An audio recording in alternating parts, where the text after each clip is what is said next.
Also, this seems like it's like actually breaking. One sec. There was a surprise ground operations in Gaza very recently. Happening there because despite everything we've been discussing in the region, including Iran just last night, there's been no let-up in the bombardment that we've seen across Gaza. Well, Mariam, there's a lot going on here in Gaza, and it has been a very fast-moving situation after the Iranian retaliation that took place yesterday evening. Since that time, at least 89 Palestinians have been confirmed killed across multiple areas in the Strip. The vast majority of those who were killed inside densely populated houses and residential buildings. For example, in the city of Khan Yunis, at least 12 homes have been completely destroyed. They were backed full with residents. At least in the city of Khan Yunis, only 51 Palestinians so far being killed, including 19 from the same family. We are talking about a full obliteration. I feel like the press patches aren't big enough, like on the press vests. Well, the problem is that if they were any bigger, Israel would see them and then kill them. Those families from the civil registry. And in the past couple of hours, there has been more barrage of strikes on the central areas, in particular in Al-Baraj and Al-Nusayrat refugee camp. We are talking about an evacuation center, a residential house, and a cemetery where completely targeted in the course of the past 2 hours. We are talking about 9 Palestinians in these attacks were killed by the Israeli fighter jets and their drone jets in the sky of the Strip. But in the north of the Gaza Strip, also eyewitnesses continue to confirm that there is no any sort of respite in these attacks. More staggering strikes earlier today were conducted in one of the main institutes that are taking full care of Palestinian orphans. In that place, we're talking about 5 Palestinians being killed, and totally in the north of the Gaza Strip, there has been at least 30 Palestinians being killed so far. We are talking about a clear and a very sharp increase in the numbers of the airstrikes and even in the rates of casualties among civilians, and that is absolutely a proper reminder for every single attack that Israel has been launching in the course of the past few weeks. And it also reminds us of the situation back to October the 7th when the war began in Gaza, that we are having more high rates of casualties. So apparently Israel is still upscaling its military strikes in Gaza, as fighting in Lebanon as well is still raging without any sort of respite as well.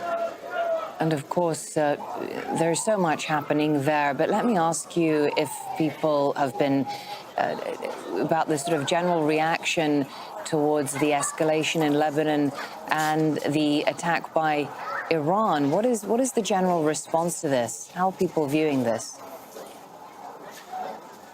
Well, yesterday, people, as they saw the Iranian missiles are heading to the Israeli territories.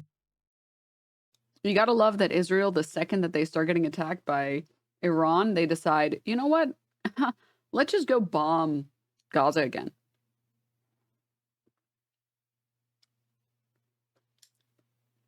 It's giving like the stereotype of like the piece of shit, like deadbeat dad. Not literally deadbeat in this instance, that like gets bullied at work or gets made fun of at work till they go home and beat their kids. It's like, oh, well, we're definitely going to get absolutely rolled in this ground invasion, so let's just go kill some Gazans, just, you know, for fun, for morale. They were so much happy, and they have rejoiced in the streets as they are expressing their full happiness regarding that retaliation that had taken place in response to the assassination of Hamas's top leader alongside with Hassan Nasrallah. People understand clearly that this is a predictable retaliation, but it was a very shocking in terms of the numbers of the missiles that have been used to hit the Israeli military bases and sites across Israel. And meanwhile, they believe that it will trigger in turn a huge Israel attack, which could be taking place within the coming hours or days, which will absolutely be a very significant sign about the new phase that will take place in the entire region. At the same time, they believe that day by day the situation in Lebanon will get much more tense, which will also impact on the possibility to reach a ceasefire deal. They understand that the entire region now is on a knife edge. So thank you very much. Forgive me, I'm so sorry to interrupt you, Tariq. I'm so sorry to interrupt you, but we're just going to head back to the United Nations Security Council meeting. This is Lebanon. السيدة الرئيسة لم يعد للكلام من معنى ولا للشكاوى من فائدة. Have lost their meaning.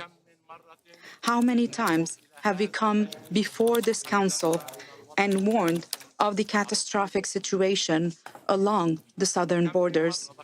How many times have we sounded the alarm that this war could become a regional war that includes many fronts?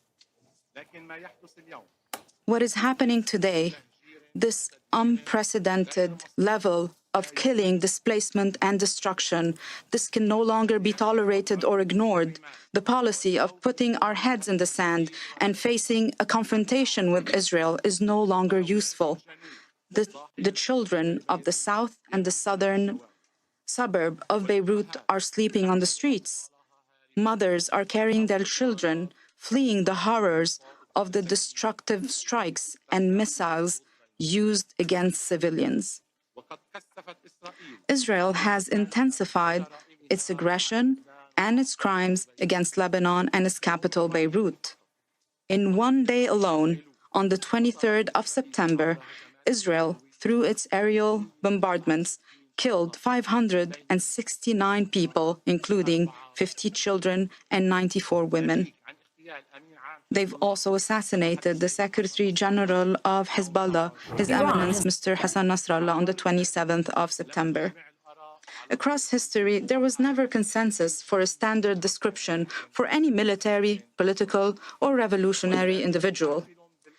And history is rich with examples of these individuals. For anyone listening on mobile, this is the speaker for Lebanon at the UN.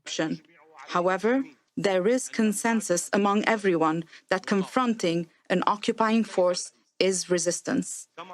Madam President, as we have said time and again, and as His Excellency the Prime Minister has said in his statement before this Council last week, and as the Foreign Minister of Lebanon has repeated once and again, the people of Lebanon and the government of Lebanon reject the war. They want the implementation of Resolution 1701 with all its provisions. They want to deploy the Lebanese army in the south along our ground borders with the support of UNIFIL. This is the only solution for this blind war and this barbaric aggression. We have expressed our willingness to strengthen the presence of the army in the south, and the government has announced that it has opened the door for the enlistment of 1,500 new soldiers to comply with the implementation of Resolution 1701. In this regard, I recall that Lebanon has agreed to the French-American initiative that Israel has also initially agreed to, but then rejected this initiative, even annihilated it with a wave of killing and destruction that has been unprecedented in scale and violence. We also reaffirmed the official position as stated by the Prime Minister yesterday. We remain committed to the call issued by the American and French presidents, supported by a number of friendly and sisterly countries. We pledge to implement all the points of the declaration, including an immediate ceasefire, to start to look into the implementation of Resolution 1701 fully. We welcome the call, and we pledge to implement it immediately. And upon a ceasefire, we are prepared to deploy the Lebanese army to the area south of the Litani River so that it can carry out its function fully in coordination with UNIFIL in the south. Madam President, today we are moving further and further towards an open, unrestricted regional war. The solution is to go back to political solutions based on relevant resolutions of international legitimacy. This situation will not be resolved until the full implementation of Resolution 1701. And if we only focus on imposing military solutions instead of diplomatic solutions. Furthermore, the situation in Palestine will not be resolved and will only escalate,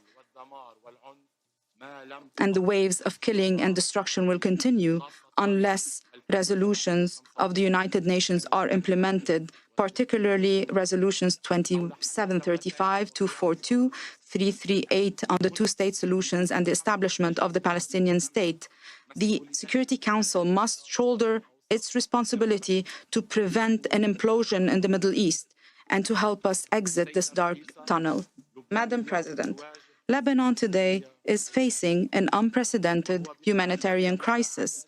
Lebanon needs urgent humanitarian assistance. It is the only state that hosts 2 million Syrian IDPs, 500,000 Palestinian refugees, and we also have around 1 million Lebanese IDPs. This is an unusual precedent. We have warned before of the risk of displacement, and today we are before a humanitarian crisis with 1 million IDPs, with thousands of them on the streets, without food, without water, without medication. Therefore, we are requiring assistance to confront this catastrophe. Yesterday, in cooperation with the United Nations, we launched an urgent appeal for $426 million to respond to this humanitarian crisis. We would like to thank all those who contributed to the aid efforts, from friendly and sisterly countries, from UN agencies, and we call on all stakeholders and all countries to contribute as well. Madam President, our history with Israel has been permeated with many invasions in 1978, 1982, and 2006. And all these invasions, all these occupations that resulted in great devastation, the killing of thousands of civilians, they all ended with the defeat and withdrawal of Israel. Today's invasion will have the same result: another defeat to be added to the record of Israel with Lebanon. The land of the South recognizes its citizens, and our citizens in the South are rooted in their land. The olive tree that you burned with your white phosphorus will grow, will blossom, and bear fruit once again. And this consecrated land will reject any occupier for however long it takes. Madam President, Lebanon today is stuck between the Israeli destruction machine and the ambitions of others in the region. The Lebanese people rejects this fatal formula. Lebanon deserves life. Lebanon deserves life. Yes, Lebanon and the Lebanese people deserve life. I thank you. That was really well said. The olive trees that you burned down with white phosphorus will regrow on this consecrated land. Yeah. Dude, I genuinely feel bad for people like this who have no idea that, like, they've been lied to their whole life by propaganda. The Muslims would have more land if they accepted Israel as a country. They started war in 1948 and haven't stopped since. This wouldn't happen if Hamas chose to fight like an actual army instead of firing rockets from neighborhoods. Like, you have to have such a piss poor understanding of the conflict to say either of these things. And it's like sad. It's genuinely sad that your understanding of 1948 is violent Arabs being violent and trying to start war, and not people having their homes taken from them because Europe said so.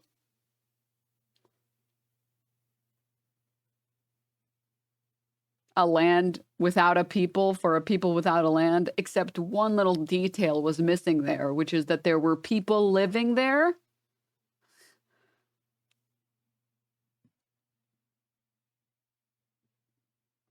And it's insane that, like, you can try and explain to these people, hey, what if me and like every other Twitch chatter, we signed a document saying your house is now ours, and when you tried to, say no, we just killed you instead. And then when anyone ever tried to fight us back, we just said that they were trying to attack us and start wars against us.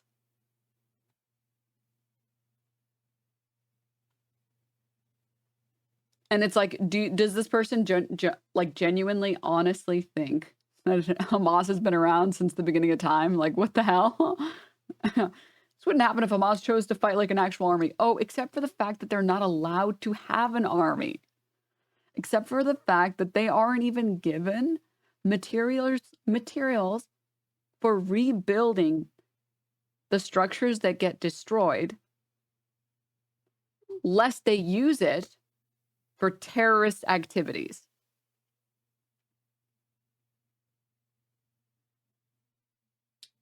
Like, they aren't even given the means to feed themselves.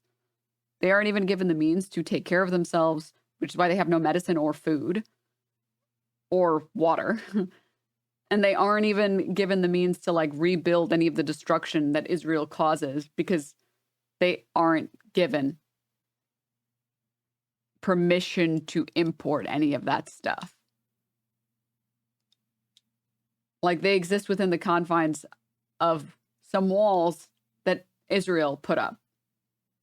Did you consider the cookie rockets? Dude, if I hear, I can't, dude, I can't. And then meanwhile, extremist Israeli group, settler group Yuri Tzvan is already advertising new homes to sell in South Lebanon to unlawful settlers as thousands of Lebanese are being killed and 1 million displaced. Here, have a pool, guys. How do you feel about war crimes and a marble bench top?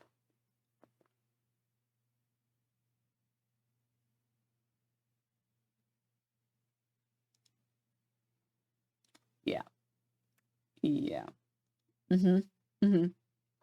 I saw a good piece from Al Jazeera about why Iran attacked Israel, and I thought that that would be worthwhile for some of you guys.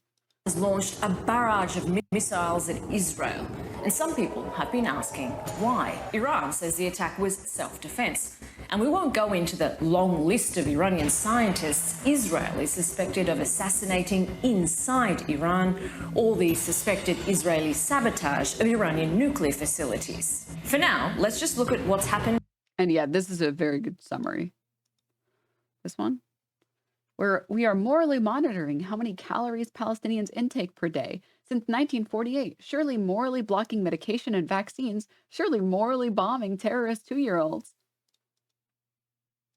In the past year, only last week, Israeli Prime Minister Benjamin Netanyahu went to the UN with yet another map. It's a map. This time, he described Iran as a curse. It's a map of a curse. And while waging war on... A map of a curse with the brown countries in black.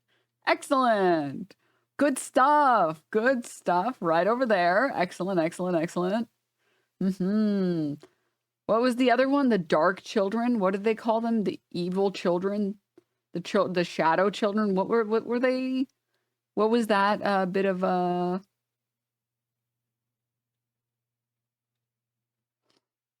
the children of darkness? Ah, the children of Amalek. Have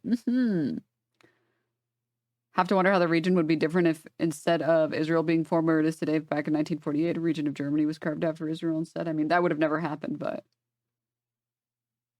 Gaza, Israel. Unironically, given how gung-ho Germany has been for Israel, but they only feel that way because their land wasn't taken to do it, right? Which is why there's... I'm not even going to get into that. Has carried out a series of attacks on Iranian military officials. In December and January, it killed more... Also, BB's from fucking Philly. He grew up in Philadelphia. My understanding was that he grew up on the East Coast. Yeah, he's like an American. More than a dozen Iranian Revolutionary Guard members in Syria, including 2 very senior commanders. Then in April, Israel struck what is officially Iranian territory. It bombed Iran's embassy in Damascus, killing 16 people. Iran tried to get the UN Security Council to condemn the attack, but the UK, the US and France vetoed that. Iran responded with a barrage of missiles, most of which were intercepted by Israel's Iron Dome defense system. The G7 condemned Iran. The G7 condemned the unprecedented Iranian attack on Israel. Now, Iran supports Hamas and there's a special place in hell for Anthony Blinken. Hezbollah, the latter in particular. But why? Iran views itself as being under perpetual attack by the United States and Israel, and these groups are important to its strategy of deterrence. Iran also supports the Palestinian right to self-determination. But what happened in Tehran on July 31 shocked even seasoned watchers. A suspected Israeli attack killed Hamas political chief Ismail Haniyeh only hours after he'd attended the inauguration of Iran's new president. Iran considered it a direct attack on the country, but it didn't respond. Rather, analysts say Iran wanted to use that leverage to push the US and Israel to agree to a ceasefire in Gaza. It didn't work. Instead, Israel broadened its war and attacked Hezbollah in Lebanon. Pager explosions, carpet bombing, and the assassination of its leader, Hassan Nasrallah. Analysts say that was a devastating blow, not just to Hezbollah, but to its Iranian backers. And it forced Tehran into a corner. It hadn't responded to many of the other suspected Israeli attacks, not even the killing of Haniyeh in Tehran. So how could Tehran restore its strategy of deterrence? Well, the barrage of Iranian missiles was the answer. And after all the attacks, this is what we've been hearing. Israel has a right to defend itself. We support. And the worst part about this statement, Israel has a right to defend itself, and we support Israel's right to self-defense, is that it doesn't even come in tandem with the shit that Israel has done. It's just like a blanket dick suck for Israel, and that's it. There's no, hey, we understand that Israel has escalated this conflict. We understand that Israel, killed those Iranians at the embassy. We understand that Israel has worse intentions in this region, but we still stand by Israel's right to defend itself. It's not that. It's just Israel is right. Iran is evil. Lebanon is evil. Palestinians are evil. And Israel should wipe them all out. I'm still learning, but like bullying has turned me into a baby lefty. Yeah. Woo, bullying worked. Yeah. Manufacturing consent, get Israel's dick out of your throats, you soulless fucks. Yeah. Socrates, thank you so much for the tier 1. Arya, thank you so much for the 6 months. It's a carte blanche statement. Yeah, I mean, it's just they don't talk about all the shit that Israel has done wrong, because then it would justify, or it would help other people understand why these other countries have unprecedented, what's the term that they use?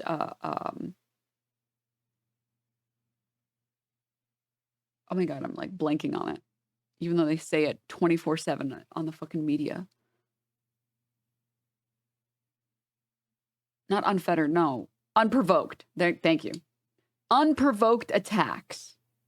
Israel's right to self-defense. Israel has the right to defend itself. We stand with Israel and we recognize her right to self-defense. Well, Iran's president says his country also has the right to defend itself. Iran is speaking right now. I want to catch this. Let's go understand. Back. Israel will defend itself. Sorry, Israel just spoke at the UN. The October 7 style. Israel just spoke and then Iran responded, so we're going to go and watch that. Young women, mothers protecting their babies, tourists. This is the reality we face every single day. Terror at our borders, missiles overhead, bullets in our streets.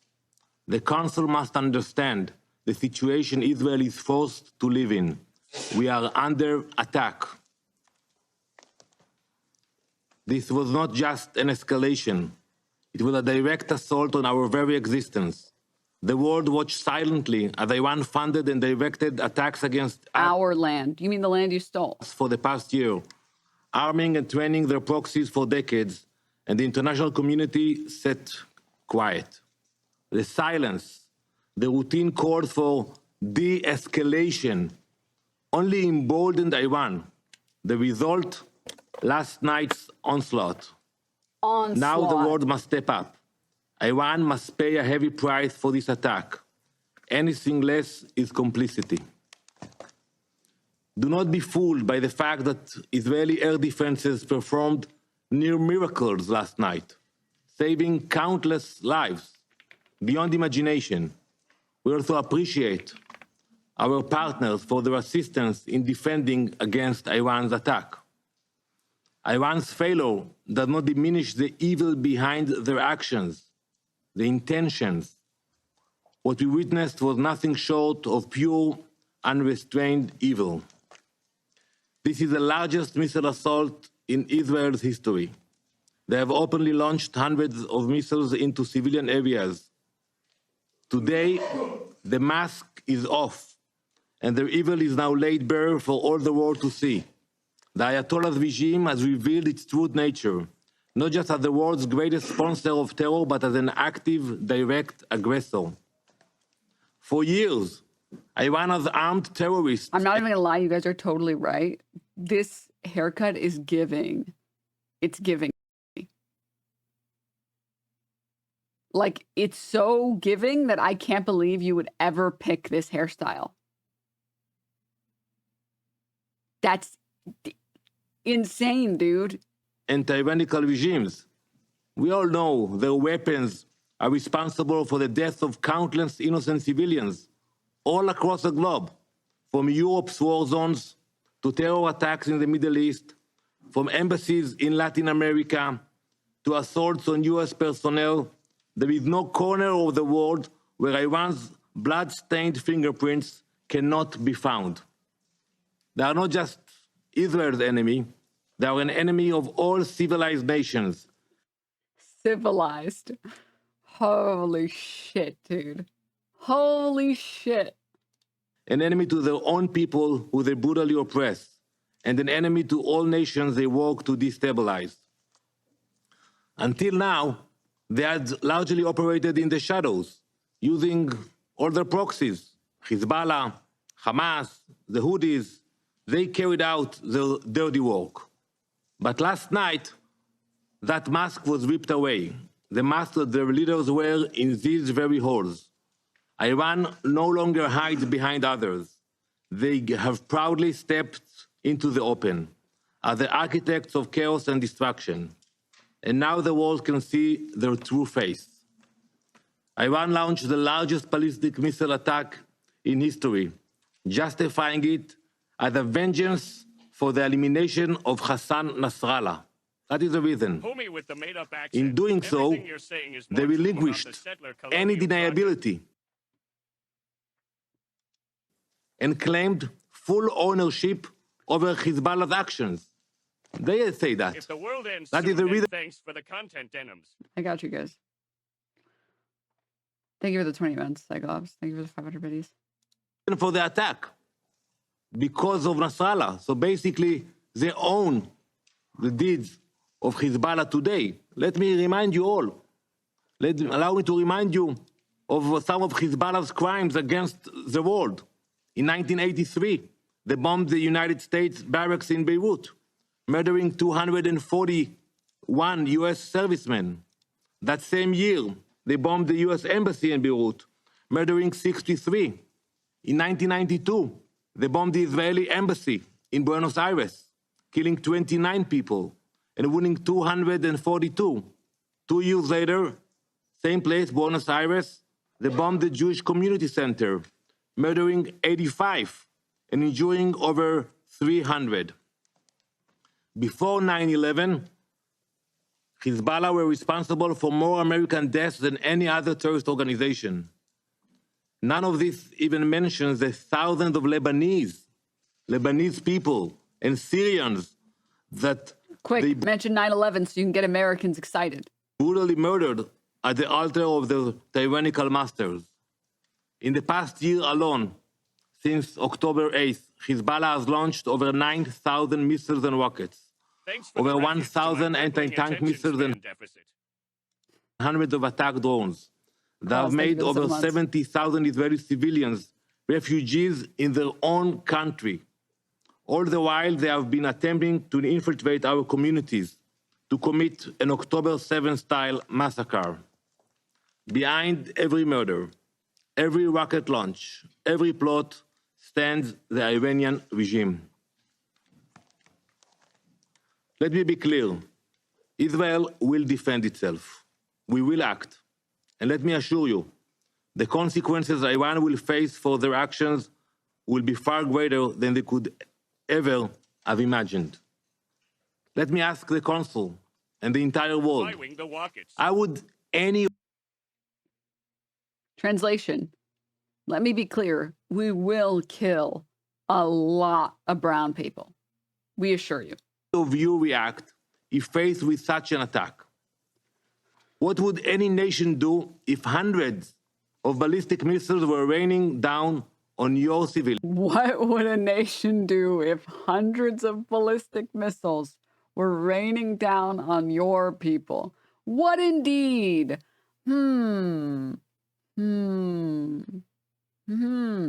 Surely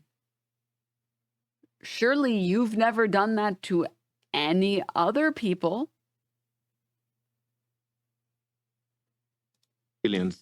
Your cities, your places of worship.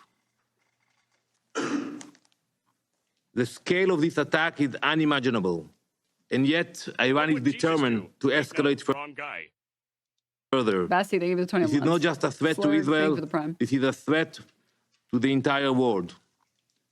We will defend our people, and our response will be swift and decisive. Those who attack us will face serious consequences. For every missile fired, we will respond with strength. For weeks, I have set in this council warning of the growing... Dude, it's giving this Israel tweet. The official Israel Twitter account posted this, which is some of the footage from Israel of the bombs that were being fired at Israel, at the Israeli military bases. From my understanding, the casualties in Israel were near zero. I think there was maybe one casualty because they have the Iron Dome, shit. But them tweeting this out, this video of footage of the rockets being fired. Oh,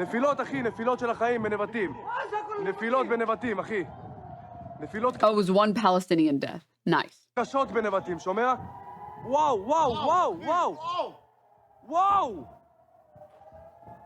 הכל נופל לנבטים, אני אומר לך, מתקפה אחת החזקות.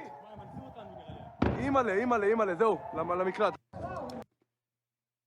The irony for Israel to tweet out, this isn't normal. Every single one of these rockets is meant to kill. The quote tweet, oh, and all of your rockets were meant to hug and kiss?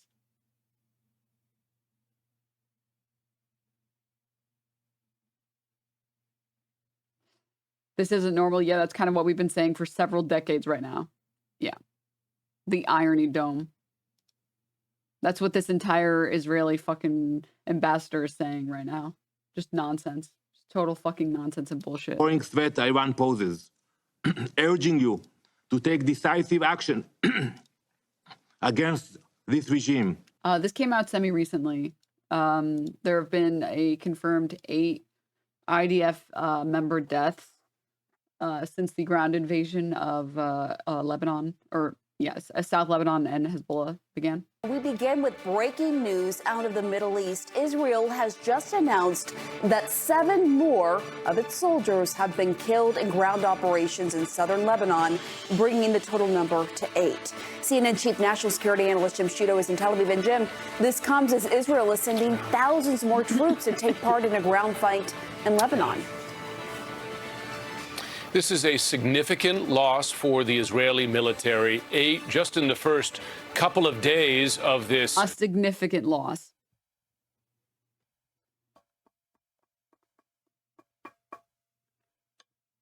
Of 8 soldiers dying in combat.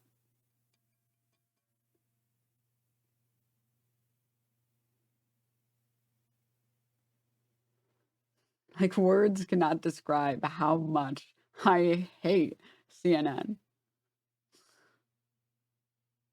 Straight up, when people say that the conversion rate is like 1 to 1,000, one Israeli, civilian or soldier, doesn't matter, for 1,000 brown people, when people say that, no, it is perfectly accurate. That is Israel's conversion rate. One person dies, 1,000 brown people in the area need to die. Ground incursion into southern Lebanon, which we should note, it's the first time in 18 years, you have to go back to the 2006 war, for when Israel last sent significant numbers of ground forces into southern Lebanon, and to have this death toll. I wonder why they stopped sending ground forces and then started engaging in collective punishment. It can't possibly be that their soldiers are only trained in killing children. And collective punishment is so effective when the only country that's going to hold you accountable chooses to not hold you accountable. This early in those operations is a measure of the danger on the ground there as Israel confronts Hezbollah, not just from the air, as we've seen with a significant number of airstrikes, but in ground combat. This comes as Israel is considering retaliation for last night's unprecedented missile attack. Some 180 ballistic missiles fired here at Israel, the vast majority of them shot down, but some striking the ground, including around us here. The goon platoon's gonna be busy. Stop. Don't make me remember that, man. That shit was crazy. To go collect the fucking goon specimen.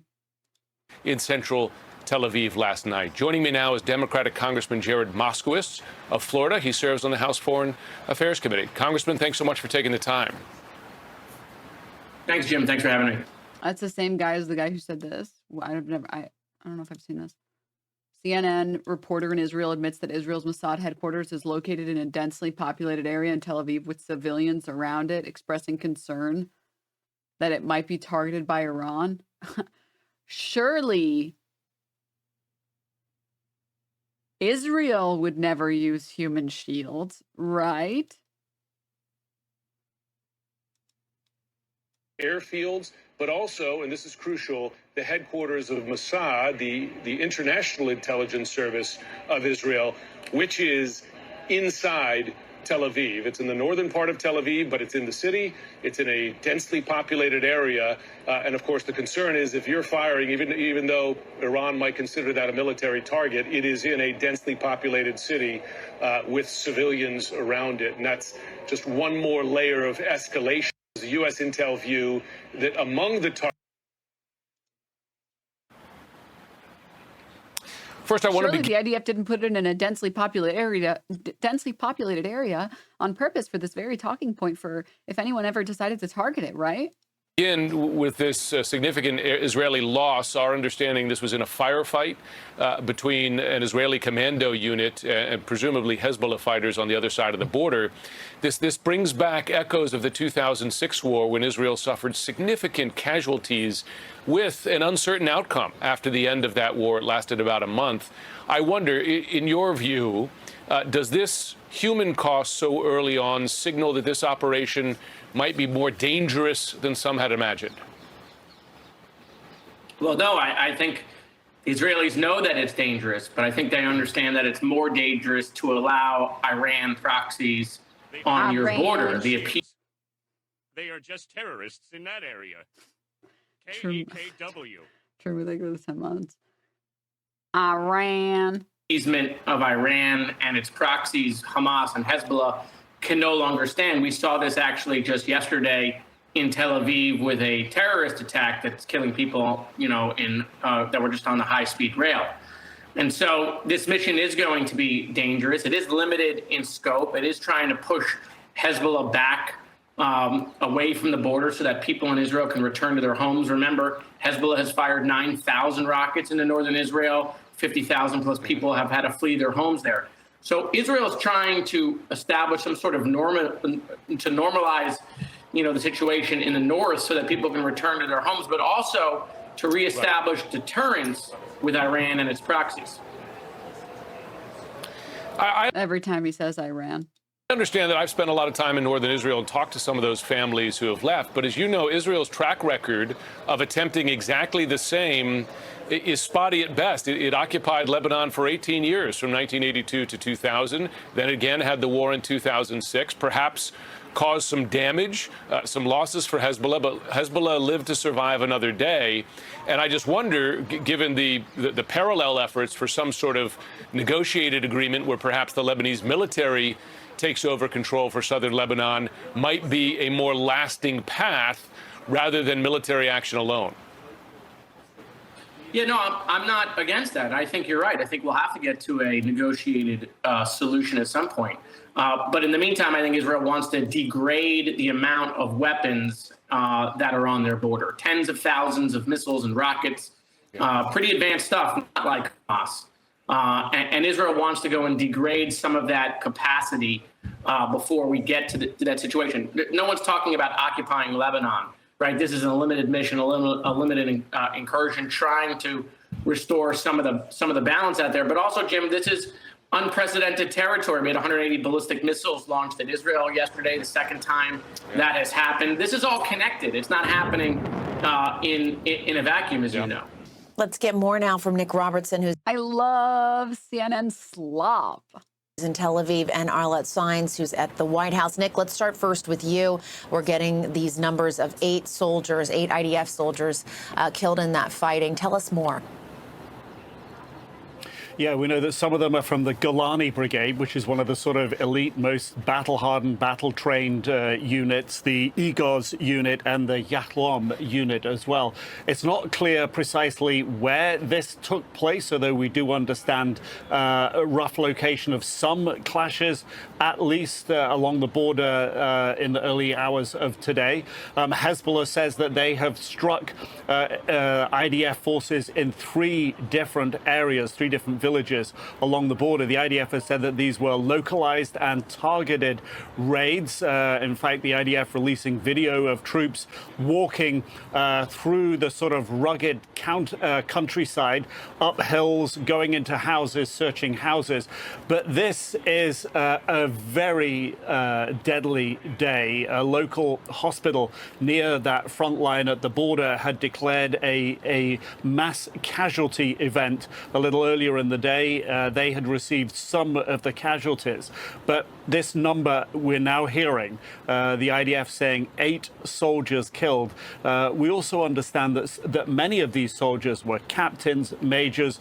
They were of relatively senior rank. Not uncommon for the IDF to have them in the front lines, leading the fight, but a significant blow for experienced troops to be caught in this way, and a potential political blow for the Prime Minister as well. This is not what he or the IDF would have hoped for on the second day only of operations, ground operations inside of Lebanon. There's been so much talk about the lessons learned in 2006 of Israel's incursion during the 34-day war there of 1982, and Israel's troops on the ground inside Lebanon until the year 2000. 18 years they were there. Israel took high casualties when the troops were on the ground in Lebanon, and this is going to be a bitter reminder of that as these troops just go across the border. And of course, Hezbollah has been aware for the potential for this military action targeting them. This is what the IDF has been saying, targeting Hezbollah installations along the border. And the expectation along the border, as we discovered when we talked to local people yesterday, is Hezbollah would have been planning for this and preparing for it. All right, Nick Robertson, thank you so much for that reporting. Let's go now to Arlette Saenz, who's at the White House. And Arlette, we know that this administration, the Biden administration, is coordinating with Israel on whatever that response might be to Iran. What more are you learning? Yeah, Jessica, senior U.S. officials continue to be in constant contact with their Israeli counterparts as they try to determine what the next steps in the Israelis' response to Iran will be. Now, President Biden is expected today to convene a call with the leaders of other G7 countries to specifically talk about the situation in the Middle East. That's according to a source familiar with the call. And it comes at a time as the U.S. and other allies are waiting to see exactly how Israel might respond. You have heard President Biden say that they support Israel and also want to keep these lines of communications open to try to determine these next steps. But one question going forward is what U.S. assistance in any type of response might look like. And you have heard publicly across the administration from here at the White House and at the State Department. Israel is the worst state in the U.S. Chat. Watch and learn how to make an amazing first message. Okay. This chatter waited 8 months to lead with one of the best first messages I've ever read in my fucking life. Senior soldiers most likely mean sniper fire. Snipers target senior officials before enlisted men. I mean, yeah.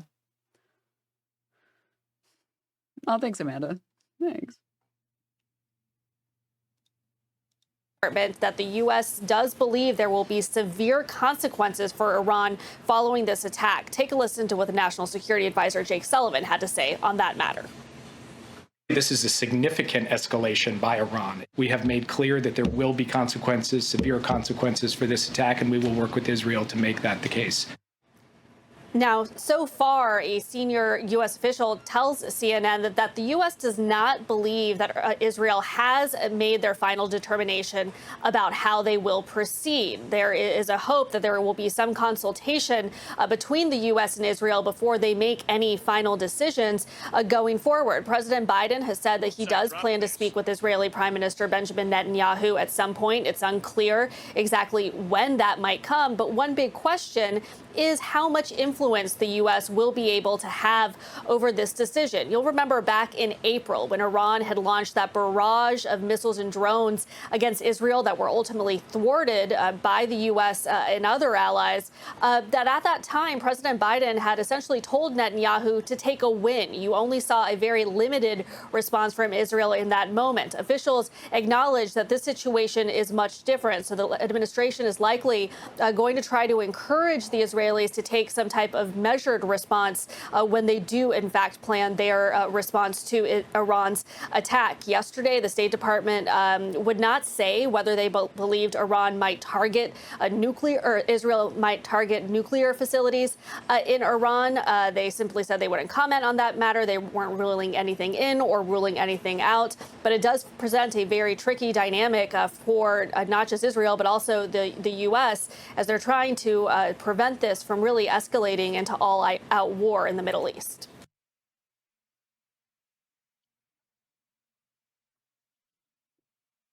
I really like the thumbnail for the headline for this CNN video. Iran's military chief warns of broader strikes if Israel responds. Overt law, thank you for the 7 months. Thank you. Yeah. Yeah.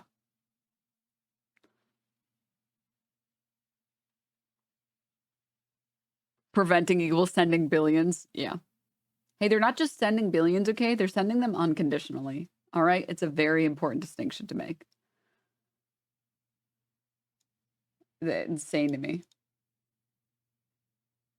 Message from Prime Minister Benjamin Netanyahu after the Iranians launched a deadly missile attack against Israel.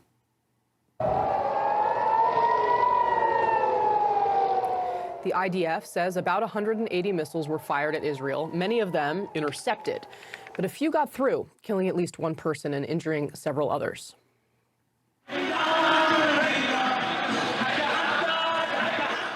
Celebrations breaking out in the streets of Tehran moments after the rocket attacks subsided. The world now waiting to see how Israel will respond. Iran made a big mistake tonight, and it will pay for it. The regime in Iran does not understand our determination to defend ourselves and our determination to retaliate against our enemies. I like how defend ourselves is literally, at this point, it's just a total dog whistle for we will bomb the shit out of you. We will stand by the rule we established. Whoever attacks us, we will attack him. Iran's armed forces chief of staff dismissing that warning. He says Israel should prepare for more strikes if it continues aggression.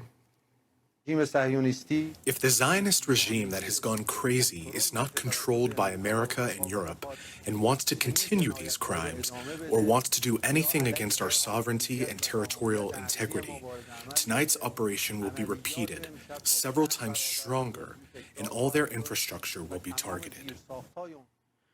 CNN political and national security analyst David Sanger, also, of course, longtime New York Times correspondent, joins us now. David, honestly, there's no one I would rather talk to on a morning like this as the world waits to find out what Israel is going to do here. And I was just reading your piece in the Times, and I actually wanted to ask you, I mean, it seems like the question about how Israel is going to retaliate here does seem to come down to, I mean, there were several Israeli officials that were on with my colleague Wolf Blitzer last night. Naftali Bennett, the former prime minister, Michael Oren, the former Israeli ambassador to Washington.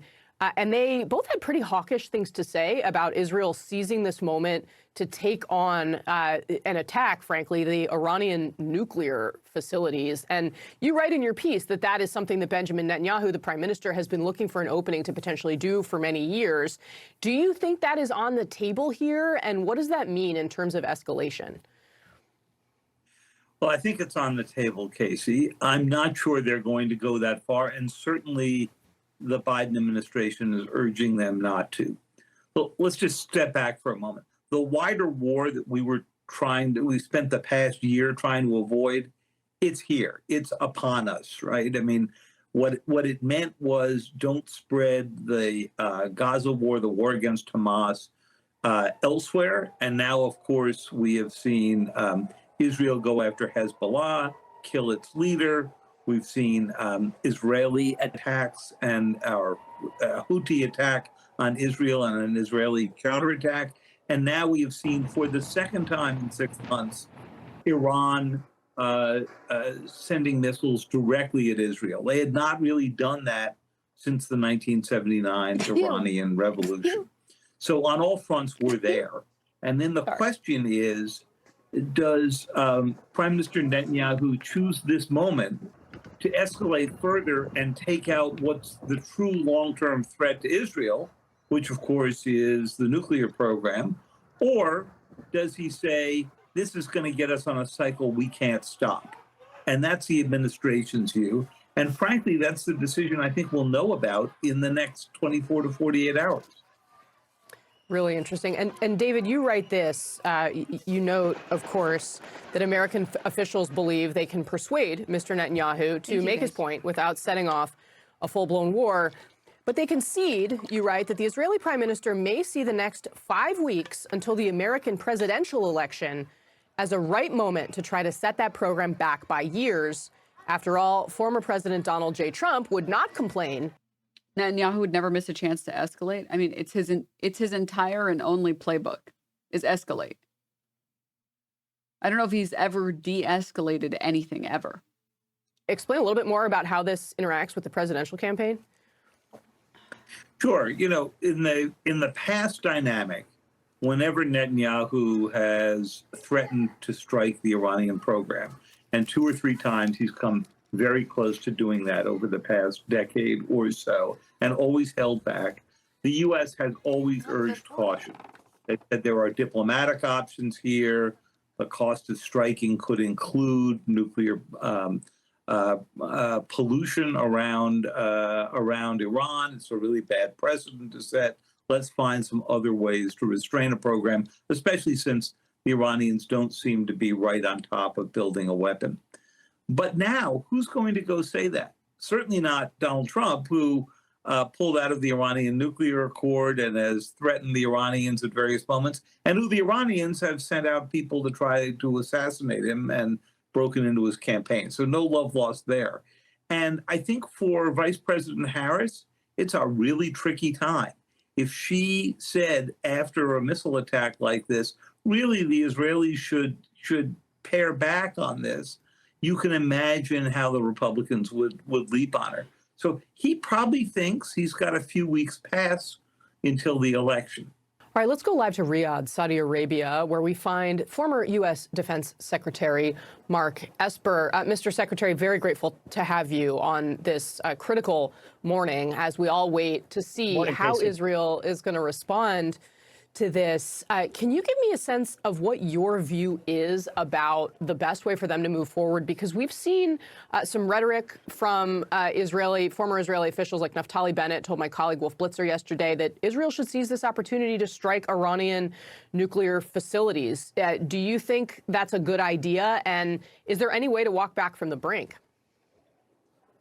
Well, clearly, yesterday's strike by Iran was significant, but also feckless. They shot over 180 missiles, and none of them hit their mark in terms of killing anybody, thank goodness, or causing a lot of damage. And so it was a very significant attack, once again proven feckless. The issue now, of course, is what does Israel do in response? And I feel that they will respond. They're not going to do what they did the last time in April because Iran had crossed that threshold. I think also that the strategic environment with regard to the region has changed significantly as well. Back in April, of course, Ishmael had... Bro, is she really just curious? Full-blown war with Iran? Yeah. That's false. They hit military bases. Yeah. Yeah. I was still in charge of Hamas. The war in Gaza was still ongoing in southern Lebanon with Hezbollah. Sorry, but it's like such a self-report for the United States to talk about, and for like U.S. media to talk about failed attacks if they don't kill any innocent civilians. You had destroying an airfield so that you cripple your opponent's military. That's not succeeding. No. Killing a bunch of innocent civilians. Now that's winning a war. Iran claims that they took out half the F-35s that Israel has. From my understanding, all we know for sure right now is that Israel had military airports and bases that were attacked and fired on, and some of the missiles landed and actually destroyed the airports where Israel receives a lot of its war weapons. Which is actually very based. And maybe Israel could like learn a thing or two about engaging in military practices that, don't target civilians. Nasrallah still in charge in his leadership. But now those two entities, that leadership structure, those leaders are completely gone. And the concern that Israel might have had in the past that responding boldly back to Iran might cause Hezbollah to strike from their northern flank, that seems to be not the case anymore. So I expect Israel will respond. The question is, what type of targets will they strike? Will they go inside? What type of targets? What type? Iran, after nuclear sites, after ballistic missile production sites, or will they go outside Iran in the Persian Gulf, for example, and attack oil infrastructure, attack oil rigs? That remains to be seen. Mr. Secretary, do you think there's any possibility for a negotiated ceasefire deal in the region at that point? We seemed close to it not that long ago. Well, we've had a couple different proposals, right? We had the one in Gaza, which has been rejected multiple times by Hamas. And of course, Gaza is not the focus right now. You had one proposed by the Biden administration a few days ago, a week ago, a 21-day ceasefire, but Israel had different plans. And at this point, they've been successful again in decimating Hamas's leadership, knocking out their command and control, and now are on the cusp of an incursion to go after a lot of the infrastructure on the border. So I don't know that, frankly, it's in Israel's interest at this point to have a ceasefire, and maybe not for the United States' interest as well. When you've got terrorist organizations across the region on their back foot and decimated, maybe now's the time to press that advantage. Amazing. And make sure you take out more of that infrastructure so you remove. Actually, I think Israel should kill as many people as possible. These threats. I do think the one thing that is out there that's pending, you hear some in the region talking about it, that is a reintroduction of UN Resolution 1701, which you may recall was passed after the last. I think this guy and his family should move to Lebanon and see if he still holds that same position. He should get stationed in Lebanon, as press. I'm sure Israel will respect him as a press, as a member of press. Or sorry, of the press. And he should get stationed there with his family and see if he still agrees that Israel definitely should not engage in a ceasefire and instead should bomb.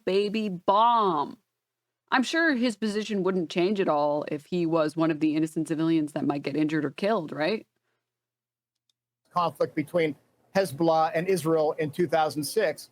That called for Israel after the conflict to move south of the Lebanese border, and then for Hezbollah to move north of the Lebanese border about 18 miles. He has his own Hezbollah page never lived up to its end of the bargain. Defense.gov. And so now the question is, if Israel goes in, removes infrastructure, Can you get a more concrete agreement about Hezbollah staying back from the border, maybe up along the Tani River, 18 miles away, and thus prevent what has been going on now for 11 months with Hezbollah nearly daily striking targets in Israel?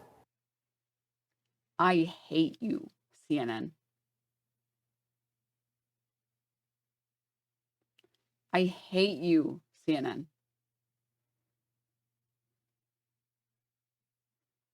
I've been keeping up with like the live feeds just in case there's any breaking news, and it looks like Biden most recently said that he doesn't support Israel attacking the What if Iranian Israel nuclear does it sites. anyway?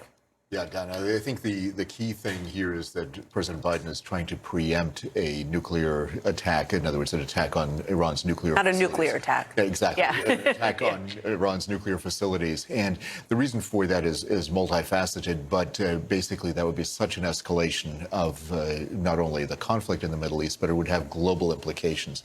And President Biden, along with the G7 nations, they're clearly looking at trying to minimize the fallout from what has happened over the last few days and keeping it from spreading throughout the country. And it was noteworthy, that the president said that the G7 had a conversation and they will be putting out a joint statement later. It's not so, to make it clear, it's not just the U.S. putting pressure or making a decision about guidance. It's more broad. Yeah, everyone is worried that if there's a strike on an Iranian nuclear site, Iran will take that as permission to weaponize.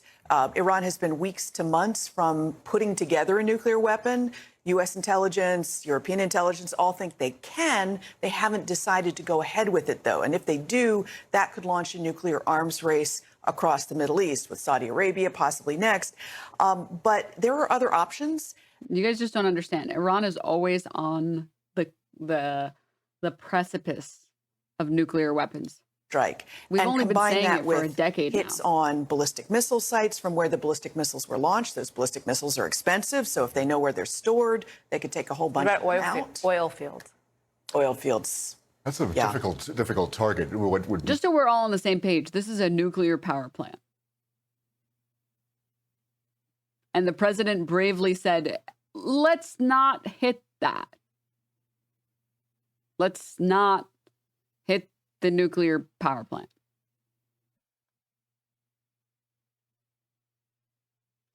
Wow. Incredible. Amazing. Really important context. I mean, you've obviously done a lot of reporting in this region for a very long time, but most recently about why now? Why, when Israel has been so focused on Gaza to its west, why now? Separate from the fact that Hezbollah has been raining down thousands of rockets since October 8th, it's more than that. Yeah, separate from the fact that Israel just made it part of its war goals to make the north safe for Israelis to return to, the IDF briefed reporters. I love Dana Fascist. That they've actually been raiding inside Lebanon ever since October 7th. Amazing. And what they uncovered was that something like 3,000 Hezbollah fighters were ready to attack Israel just after the October 7th attacks. This is what the claim is. And that these smaller raids uncovered weapons caches, stored munitions that were supposed to be used in some sort of revived version of that attack. They weren't able to destroy much of it in the secret raids with Special Operations Forces. So this invasion ahead of the October 7th anniversary is designed to go in and take out ballistic missile sites and many of the tunnel networks that Hezbollah has dug into the mountains there so that they can't be used to do some sort of October 7th style attack again in future. Well, you just took the words out of my mouth. I mean, could there have been another October 7th, but from the north? Absolutely. And one of the key things that the Israelis are looking at is not only preemption as To say another October 7th again to your audience that can't tell the difference between the brown countries or the brown people and pretend like October 7th is being done by these like Arab nations that are surrounding Israel, and they're all cooperating together because they hate Israel so much. It's insane. Okay, for better or for worse, I wanted to watch the Fox News coverage. Happening now, the United Nations is holding an emergency Security Council meeting after Iran launched its largest missile strike ever against Israel. And Israeli Prime Minister Benjamin Netanyahu is vowing the Iranian regime will, quote, pay for it. Hello, everyone. This is Oh, thank you, Preston. Thank you for 6 months. Diet Coke, comrade. Thank you for the prime. Outnumbered. I'm Emily Campagno here with my co-hosts, Kayleigh McEnany and Harris Faulkner.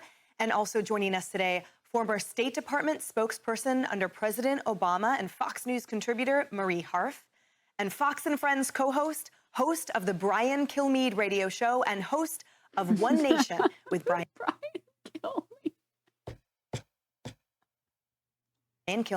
Brian Kilmeade.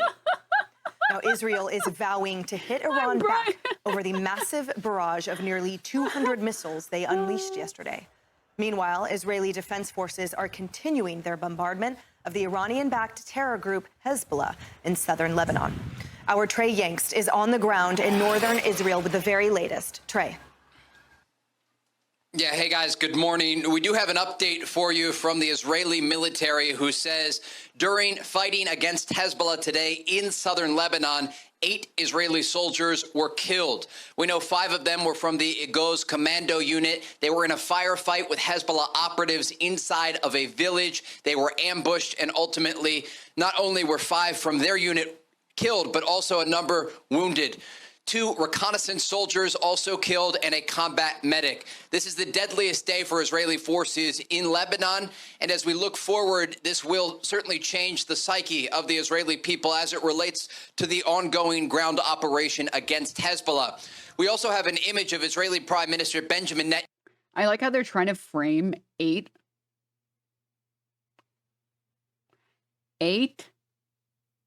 Israeli IDF members in Lebanon, on the ground, in Lebanon, dying as, like, the biggest travesty that's ever been seen, ever.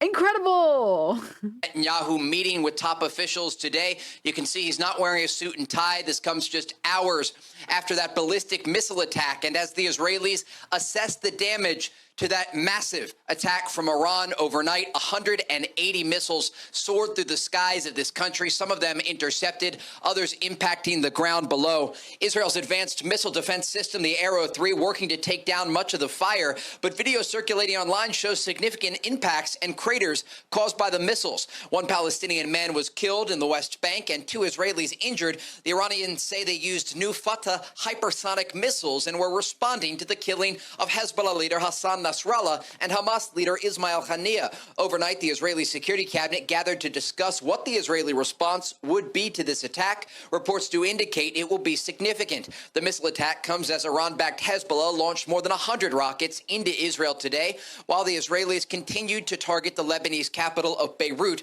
with airstrikes. We're also following that other security incident out of Tel Aviv yesterday. 7 people killed in a shooting there, and the police say that these attackers came from the West Bank. Clearly, many fronts at the same time, quite active for the Israelis as they try to determine how they will respond to that missile attack overnight. Guys? Let's compare the Fox News coverage with the live Al Jazeera coverage. At a standstill. Senator Al Jazeera, Beirut. Well, Dosa Jabari joins us now from the Lebanese capital, Beirut. First of all, what is Hezbollah saying about this fighting with Israeli soldiers on the border? Well, Miriam, Hezbollah has issued a statement today saying that they've carried out 12 operations against Israeli forces within Lebanon territory. Now, of the 21 operations, I think 3 of them are quite significant. The first one being Hezbollah's statement said that they destroyed 3 Markava tanks with missile, and they were when the Israeli forces were advancing in the town of Maroun al-Ras, that is in the middle sector of the southern region border, the 120-kilometer border that Lebanon shares with Israel. There was also another attack where they targeted a gathering of Israeli forces around the town of Adraish. And that also, according to the statement by Hezbollah, resulted in Israeli forces fatalities. And also, finally, particularly in Yarun village, they detonated a bomb when they waited for Israeli troops to come in, and that's when they decided to attack, and they detonated bombs, killing also further Israeli soldiers. Now, according to the statement, it is clear now this is the first time over the past 2 days since Israel announced that they had launched this limited ground offensive or operation onto Russian Lebanese territory. My favorite thing is that the Western media has described that as getting ambushed, entering enemy territory, and then there are bombs there, and then calling that getting ambushed. It's still insane that like Israel banned Al Jazeera. They were like, stop, you're covering us critically. How could you do that? Don't do that. All right, back to Fox News. Let's go. Trey, thank you, and stay safe. We are now learning more about the United States' role in defending Israel against Iran's strike. President Biden says that he ordered our military to help shoot down those Iranian missiles. Jennifer Griffin is live at the Pentagon with more on the military's response. Jennifer. Emily, we've just received the first video from the U.S. Navy, and it shows the USS Bulkley firing its Aegis interceptors to hit the incoming Iranian ballistic missiles. The Pentagon is still assessing how many of Iran's ballistic missiles were shot down by the dozen interceptor missiles fired from 2 of its guided missile destroyers in the eastern Mediterranean, the USS Cole and USS Bulkley. The U.S. Navy employed the Aegis sea-based ballistic missile defense system to shoot down some of the incoming missiles, we've learned. Defense Secretary Lloyd Austin spoke multiple times to his Israeli counterpart yesterday. He issued the following statement. Quote, we condemn this outrageous act of aggression by Iran, and we call on Iran to halt any further attacks, including from its proxy terrorist groups. We will never hesitate. I love the, hey, bomb the shit out of Iran. That's totally cool with us. Honestly, if you want to hit their nuclear sites, that's fine with us as well. Iran, you guys need to stop it. You guys need to stop it. To protect our forces and interests in the Middle East and to support the defense of Israel and our partners in the region, a message echoed by President Biden. The attack appears to have been defeated and ineffective, and this is testament to Israeli military capability and U.S. military. Make no mistake, the United States is fully supportive of Israel. The Pentagon saw signs that Iran was preparing for a ballistic missile attack when it began moving missile launchers following the killing of Hezbollah leader Hassan Nasrallah last Friday. All of the nearly 200 ballistic missiles were fired from Iranian territory, none by Hezbollah or the Houthis. It's something that we've been monitoring. Certainly, this was a significant attack, probably about twice the size in terms of scope of what we saw earlier. And State Department said the U.S. was not given a heads up in advance by Iran. A U.S. official tells Fox News Iran has been at a state of readiness to launch an attack on Israel within 12 to 24 hours since early August, following the July 31st assassination of Hamas leader Ismail Haniyeh in Tehran. The question now is what comes next. Emily. Jennifer Griffin, thank you. Marie Harf, it's been a few years since you were at the State Department, and yet it has gone by like that. Tell us what Americans need to know and your assessment of the current situation. Yeah, I mean, and we're still facing many of the same threats. And if you think about the fact that Monday is the 1-year anniversary since the October 7th terrorist attack from Hamas. And in that year, Israel has been able to take a lot of the Hamas leadership off the battlefield. Hezbollah leadership, these are men that were responsible for Israeli deaths, American deaths, deaths of many. To bring up that they got rid of Hezbollah leadership, namely and most importantly, Hassan, oh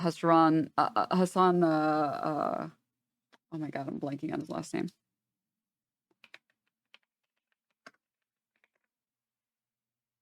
Why am I blanking on his last name? Nasrallah. There we go.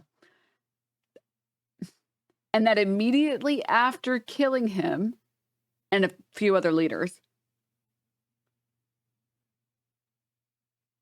Iran sends 180 missiles. And they consider that a win, that was a success. And that was successfully making these nations ineffective. Incredible. Palestinians, by the way, as well. And Iran is really embarrassed right now because their proxies are under a lot of strain because of Israeli intelligence, Israeli military operations backed up by the United States. I mean, when you look at that map of all the U.S. military assets that are in the region and the intelligence I know we are giving the Israelis to go after these terrorist organizations, Iran has a choice to make, as does Israel, because Iran is back on its heels. They had a leader of Hamas killed in Tehran. Their top proxy, Hassan Nasrallah, killed by an Israeli strike.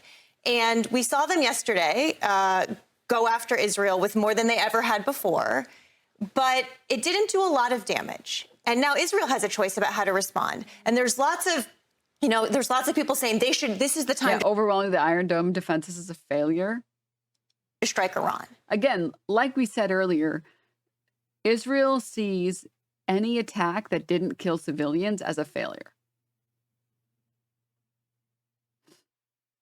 If you're not killing innocent civilians, are you even winning the war?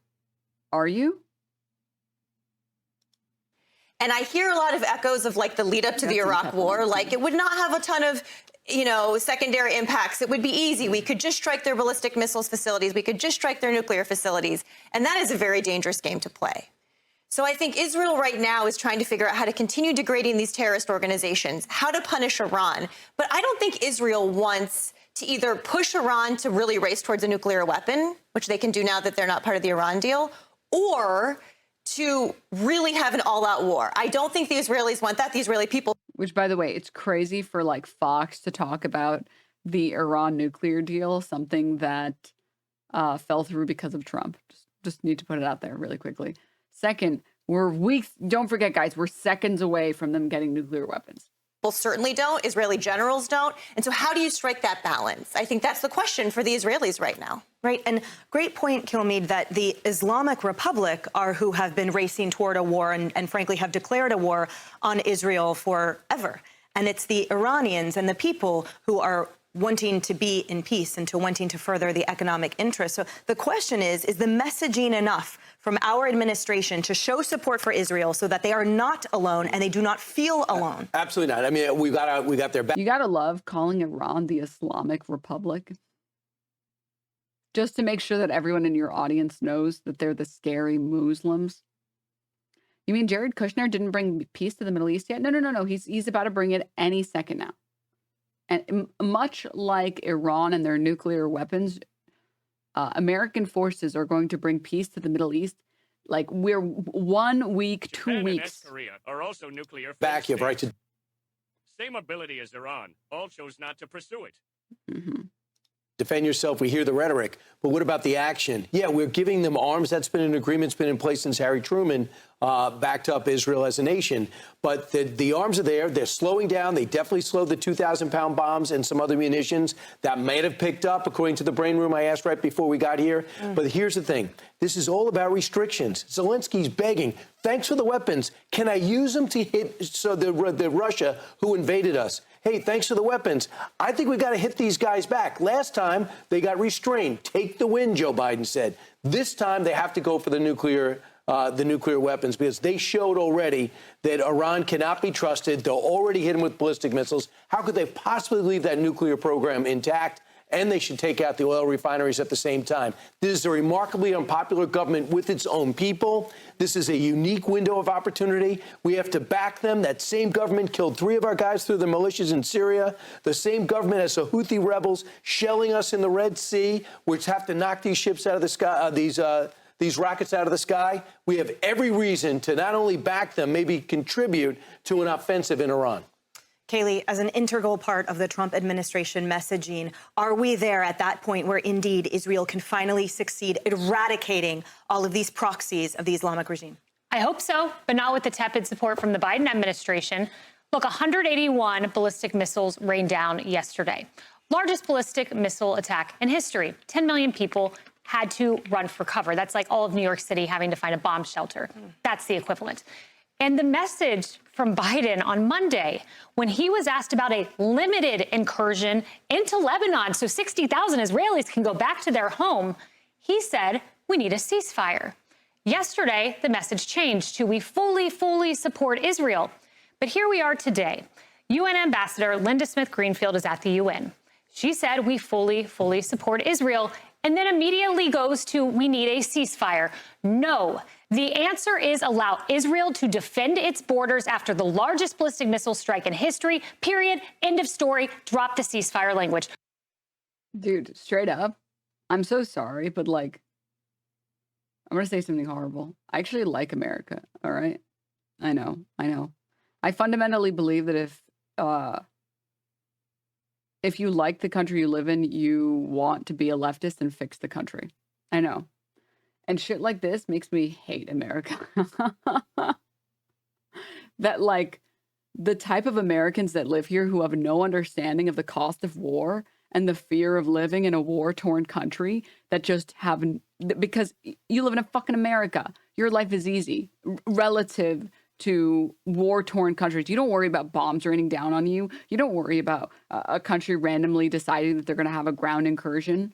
You don't worry about whether or not resources will be allowed into your nation by a more powerful nation.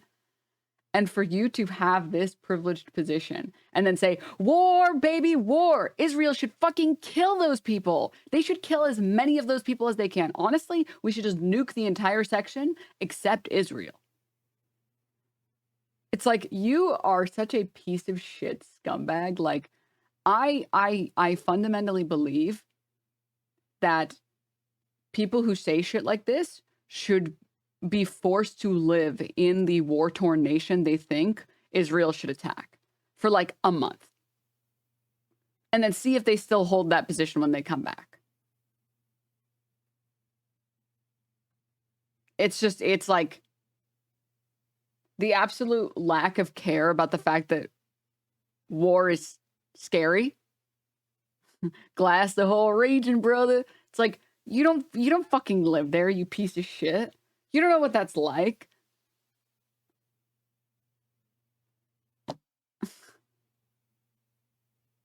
And if you knew what it was like, you would never, ever, ever suggest that Israel should go to town on Iran.